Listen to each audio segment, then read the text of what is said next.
Kasi nagtataka tayo kung bakit bukang bibig yung kamatayan ni Digong. Wini-wish na ninyo ba na mamatay na si Digong? Sabi na kung mamatay mo siya doon, hindi na siya magpapiling sa doon na magpapiling sa dahig. Mamatay dyan. So it's going to be in the hands of PBM. Okay. Do you only God knows, di ba? 100 years old pa ba yung 80 years old? Pero meron kami mga pasyente. Trinay niyang i-file, mga kababayan, hindi man tinanggap ng Senado. I-file mo muna, ipasa na ninyo. Tingnan natin kung makapasa sa Senado. O ngayon, yung resolution ninyo, limbawa.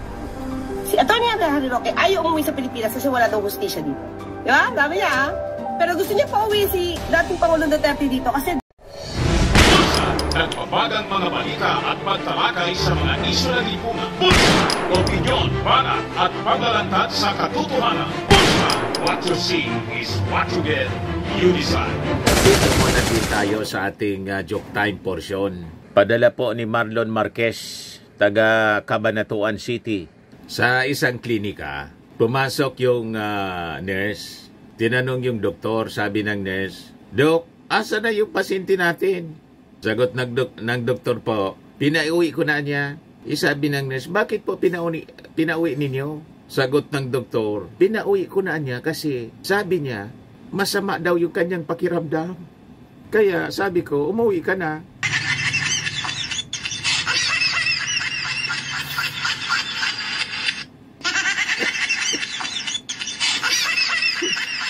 Di ba po? Tama yung doktor. Masama yung pakiramdam eh. Pinauwi na.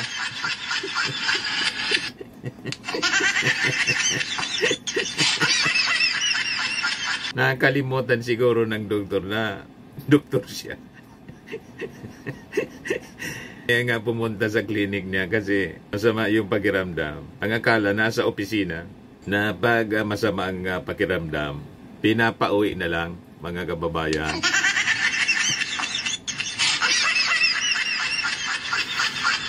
Anyway, joke man lang po. Matik na, 200 pesos. Padala mo na lang yung GCash number mo. At kasali ka na rin sa ating monthly draw. 5,000 pesos yung cash prize. Pag hindi na bonot, qualified ka pa rin sa grand draw natin. 10,000 pesos na. Ayos? O yung mga gusto na sumali sa ating joke time, mga ganun lang po. 2 to 3 liners lang po. Maiksi lang dapat yung joke. Saka dapat nakakatawa. Hindi bastos at hindi nakakadiri. Ayos pa? So bueno, balik tayo dito sa ating pinag-usapan. Kasi nagtataka tayo kung bakit bukang bibig yung kamatayan ni Digong. Wini-wish na ninyo ba na mamatay na si Digong? O talagang parte ito ng kanilang propaganda, mga kababayan? Para yung kanilang request na pauwiin si Digong, pagbigyan. Wala man yan pong itong mga reklamo po ninyo, wala siyang bearing, walang weight. Kahit ano pa po yung sabihin ninyo, unang-una, yung health ng dating Pangulo closely monitored ng mga doktor, magagaling na doktor doon sa Dahig. Malinaw na ginagamit lang po nila sa propaganda. Yan si Bato. Pangulong Duterte ay butot balat na daw, masyadong mahina na, at nagbigay nga daw ng masabi na kung mamatay mo siya doon, doon na lang siya magpakriming sa doon na magpakriming sa dahig. It's a very sad information. So sana kung mamamatay man siya, dito na siya mamatay sa Pilipinas, kung doon sa ibang bansa. Para naman dati Pangulo ng Pilipinas yun. So while pending yung case sa ICC, gusto niyo mapauwi siya? Yes.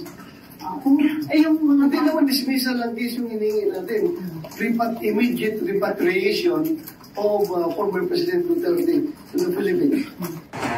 Huwag kami Bato. Malabo na pagbigyan yung inyong mga sinasabi. Malinaw na nagpapaawa lang, mga kababayan, si Digong para makatakas po at makalabas sa kulungan. Ang akala mga kababayan ni Digong at saka ng kanyang mga kasama sa ganong mga kwento, mauuto nila ang ating mga mamamayan at pati yung gobyerno. Malinaw po na drama.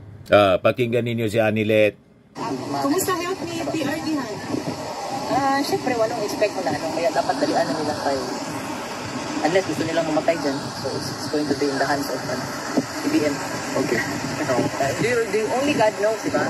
May 100 years old pa ba yung 80 years old? Meron kami mga pasyente. 80 years old, let's be realistic. Napansin ninyo, ang lisan niya, mamatay sa in the hands of BBM. Bakit in the hands of BBM? Ano man ang paki ni PBBM? Si Digong po, wala man sa kamay ng ating Pangulo, nasa kamay ng mga judges ng ICC. Di ba po? Talagang ang tinuturo nila, yung ating Pangulong Bongbong Marcos. Kaya tayo, parang sirang plaka rito, paulit-ulit din nating pinapaliwanag ng kaso ni Digong, nag-ugat po sa kanyang EJK, Crimes Against Humanity, final sa kanya ng mga pribadong complainants, yung pamilya ng mga biktima. And it was filed 2017. Wala pa sa poder yung ating Pangulong Bongbong Marcos. Paano nakulong at saka in the hands of BBM yung sinasabi ni Hanilet. Malinaw po na panggatong para ilagay ang blame sa ating Pangulong Bongbong Marcos. Walang kinalaman ang ating Pangulong Bongbong sa kaso ni Digong sa ICC. Hindi siya tumulong para filean ang kaso. Nagkataon lang siya, presidente na, nag-ilabas yung warrant of arrest, ipinadaan sa Interpol. So we are obligated to cooperate with the Interpol. Ang gusto nilang mangyari, huwag tayo mag-cooperate sa Interpol. Ano sila? Siniswerte? Yun mga kababayan ang mali dito sa mga ginagawa nila. Tapos pinapalabas nila na malapit nang mamatay si Digong. Bakit? Kontrolado ba ng ating Pangulong Bongbong ang buhay ni Digong?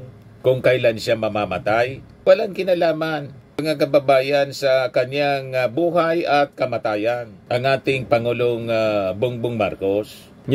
Imagine that statement mga dapat dalian na nila unless gusto nilang mamatay dyan. Kung magka-demand, dalian na daw. Mag-petition kayo sa ICC. Di ba may mga abogado kayo? Nandiyan si Kaufman. Mag-petition kayong lumabas na si Digong. Makalabas, pagbigyan yung kanyang request. Yung interim release niya, denied nga Denied ng mga bansa. Wala pang application. At saka yung interim release kasi, inassume na nila na yung prosecutors hindi ko kontra. Hindi man pala alam ng prosecutor. Ayun, biglang pumalag yung prosecutors po, ICC prosecutors. Kinontra. Yan kasi, nasanay kasi kayo sa ugaling assuming. Ina-assume ninyo agad-agad. Nasanay kayo dito sa Pilipinas. Napodiroso kayo. Bawat ginusto ninyo, nangyayari. Ibahin ninyo sa ICC. Doon may procedure na dapat sundin. May rules. Nasanay kasi kayo dito sa Pilipinas, dinidiktan yung lahat. Pati husgado, hindi makagalaw. Pati yung mga fiskal. Di ba? Tapos sabi dito ni Robin Padilla, kapakanan ng inang bayan ang intensyon ng resolusyon sa pagpapauwi kay Tatay Digong, hindi politika. Di ipasa mo muna. Yung draft resolution mo, hindi pa nga yata nakafile. Trinay niyang i-file, mga kababayan, hindi man tinanggap ng Senado. I-file mo muna, ipasa na ninyo. Tingnan natin kung makapasa sa Senado. O ngayon, yung resolution ninyo, halimbawa pa na ipasa kasi marami kayong magkakampi dyan sa Senado. Ang tanong, papayag ba yung ICC? Resolution, wala mang force ang resolution. The force of a law. At yung ICC, hindi man natin sakop na, hindi man tayo member. Kasi tinanggal ni Digong yung membership. At malabo itong sinasabi ninyo na kapakanan ng bayan ang intensyon para maiwi si Digong. Wala man paki dyan yung mga mamamayang Pilipino. Ang may paki lang yung mga supporters ninyo. Pero the majority of the Filipino people, wala man paki. At hindi yan para sa kapakanan ng ating bayan, kundi kapakanan ninyo. Paano maging kapakanan ng bayan? Yung leader na yan, ang kaso, Crimes Against Humanity. Ang tingin ng mga tao, salot sa lipunan. Di ba? Crimes Against Humanity ang kaso. Ang krimen po ay salot. Pagawa ng krimen. Di ba? Yan sabi ni Robin. Kapakanan daw, hindi politika. Tanging reconciliation lamang ang daan para umasenso ang Pilipinas, hindi ang nakaugalian ninyong paninira. Style nyo bulok, payag pa niya. Lahat baliktad yung sinasabi ninyo. Iyong kampo ninyo ang walang tigil sa paninira. Ang tawag sa ating Pangulo, bangag. Ngiwi, ngiwi, ngiwi, botod, botod, botod, bangag, bangag, bangag. Yan ang tawag sa ating Pangulo. Si Sara Duterte, tiniraan pati yung 20 pesos per kilong bigas. Pagkaing baboy daw. Lahat baliktad yung sinasabi po ninyo. Walang paninira na maririnig mula sa administrasyon ni sa Kongreso. Walang paninira. Paninira ba yung magsagawa ng investigasyon tungkol sa mga beneficiaries ng confidential funds na lahat at Chicheria yung beneficiary? Hindi yon paninira. Accountability ang habol ng ating mga congressmen. Yung kasuhan siya dahil sa pagbabanta niya sa buhay ng ating Pangulo, ni First Lady at ni Martin Romualdez, paninira ba yon? That is consequences of her action. Si Digong, sinisiraan ba si Digong? Yung kaso niyang crimes against humanity, consequences ng kanyang mga ginawa nung siya nasa poder. Walang paninira sa kanya. Kung nasira siya at ang buong pamilya ng mga Duterte, ito'y dahil sa kanilang sariling kagagawan. Yan ang malinaw dyan. Sinira nila yung sarili nila. Self-destruction ang ginawa nila. Ang gusto ninyong mangyari kasi, gumawa lang ng masama, tapos wag lang pananagutin. Hindi man po yan po pwede, ang ganyan. O ito, sinupalpal ni Jose Claire Castro, yung tuta nila na si Ari Roque. Sabi ni Jose Claire, ayaw umuwi kasi wala raw hostisya sa Pinas, referring to Ari Roque. Pero gusto mong pauwiin dito si FPRRD. Wala naman pala niyang hostisya. Kontra-kontra yung kanilang mga sinasabi. Si Ari Roque, daldal ng daldal. Ayaw daw niyang umuwi dito kasi walang hostisya. Di tama na sa ICC si Digong kasi walang hostisya dito. Kaya yung argumento nila na dapat daw ang trial na lang dito sa Pilipinas kasi may korte naman tayo. Wala ngang tiwala yung mga pamilya ng biktima sa hostisya natin. Sisihin ninyo yung sarili ninyo. Wala nang tiwala pa daw ni Digong. 2017, nag-file ng kaso sa ICC kasi nawalan sila ng tiwala sa hostisya ng Pilipinas. Pakinggan natin si Atty. Claire. Si Atty. Harry Roque ayaw umuwi sa Pilipinas kasi wala daw hostisya dito. Di ba? Dami niya, Pero gusto niya pauwi si dating Pangulong Duterte dito kasi dito daw dapat bigyan ng hustisya. Yun. Siya ayaw umuwi kasi wala siyang hustisya. Pero si dating Pangulong Duterte dapat daw umuwi dito para mabigyan ng hustisya. Dahil... Di ba? Siya niya ayaw umuwi kasi walang hustisya dito sa Pilipinas. Pero si Digong gusto niyang pauwiin dito. Bakit pauwiin dito si Digong? Sabi niya walang hustisya sa Pinas. Basag na basag yung mga argumento ni Atty. Harry Roque. Nawala na kasi sa katinuan itong mga DDS po. O ngayon, ito yung sinasabi natin. Bukang bibig ng mga supporters ni Digong. Ang sabi, huling habilin, may huling habilin na si Digong. Meaning, malapit nang mamatay. Naguling habilin na po. So, nagiging bukang bibig nila yung kamatayan ni Digong. Pero yung mga pamilya ng biktima ng crimes against humanity, gusto humaba pa ang buhay ni Digong. Kita ninyo, baliktad. Pinag-uusapan na nga yung pag-cremate. Yun daw ang last wish ni Digong. Pag namatay siya, i-cremate na lang. Wag nang iuwi. Abo na lang kung in case doon na i-cremate sa The Hague. Imagine that. Yun ang pinag-uusapan nila. Pero ang wish ng mga biktima ng AJK, umaba panawa ang buhay ni Digong. Yan o. Families of drug war victims want Rodrigo Duterte alive to stand trial. Sabi diyan, the irony is not lost on them. Grieving families who once feared for their own lives now quietly hope former President Rodrigo Duterte stays well, if only to one day stand trial before the ICC for his bloody war on drugs. Cristina Conti, Assistant to Counsel of the International Criminal Court, said that the families of victims in Duterte's drug war are also paying attention to his condition. Well, we're concerned as well because we would want him alive for the trial. This comes after Elizabeth Zimmerman, Duterte's former wife, implied in recent statements that the former president is having difficulty adjusting to life while in the ICC's detention facility. So nakita ninyo, buti pa yung pamilya ng mga biktima. Ang wish, mabuhay pa ng mahaba para maharap niya yung kaso. Di ba? Parang ang gusto ninyo, tumakas na yung kaluluwa ni Digong para tapos na yung kanyang paghihirap doon sa ICC. Dapat tumaba pa ang buhay ni Digong, mga 200 years. Wala naman na niyang ganun, Mr. Maravillas. 120 ang maximum. Umabot pang 120 years para naman makita niya at mapagsisihan niya. Halimbawa, makonvict siya, mga kababayan. Makapagsisi pa siya ng kanyang mga kasalanan. Di ba? Ganon ang wish. Hindi yung parang gusto na ninyong i-cremate agad si Digong.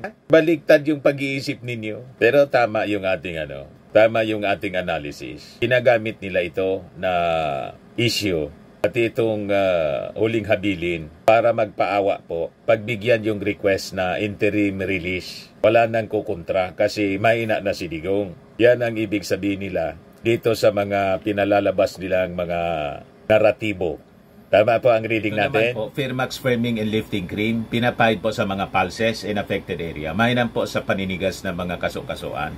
Ito naman po, Automax Radiant Serum. Sa mukha naman yung application, anti-aging po siya. You will look 10 years younger than your age. Sa mga cancer patients naman po, baka lang gusto ninyo itong itry. Neng siya red mixed fruit drink.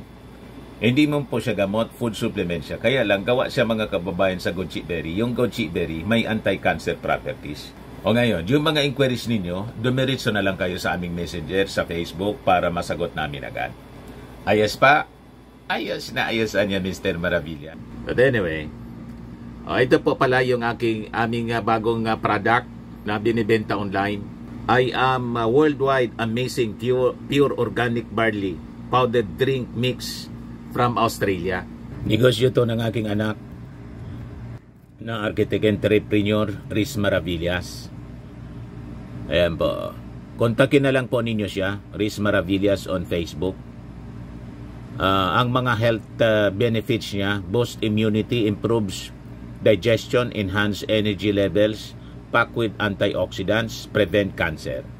Sa mga naghanap po ng malinis and spacious fitness gym, pumunta lang po kayo sa aming Colossal Fitness Gym. May Grab car rental din po kami.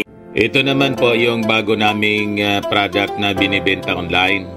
Eye Glow Serum, whitening po siya. Tingnan ninyo yung epekto sa aking anak na architect before and now. Yung mga inquiries po ninyo, dumiretso na lang kayo sa kanyang Facebook account, Riz Maravillas.